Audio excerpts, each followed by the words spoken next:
الله نور السماوات والأرض مثل نوره كمشكاة فيها مصباح.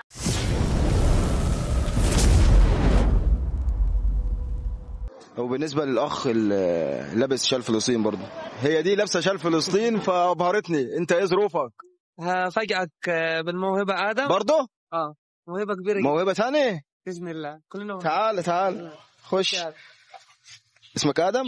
أيوة. عندك كم سنة؟ 12 سنة. تقرأ قرآن؟ حفظ كله إن شاء الله. حفظه كله؟ ختم القرآن. ختمه؟ خاتمه.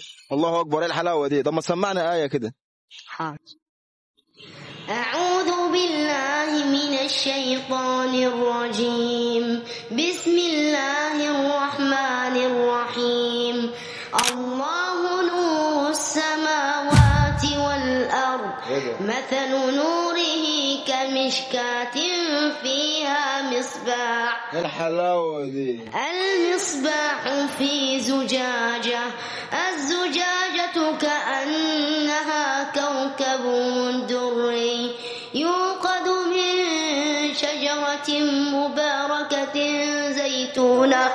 زيتونة لا شرقية ولا غربية يكاد زيتها يضيء ولو لم تمسسه نار، نور على نور يهدي الله لنوره من يشاء ويضرب الله الأمثال للناس والله بكل شيء عليم. صدق الله العظيم.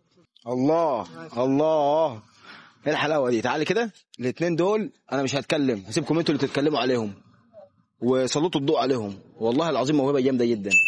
تسلم ايدك.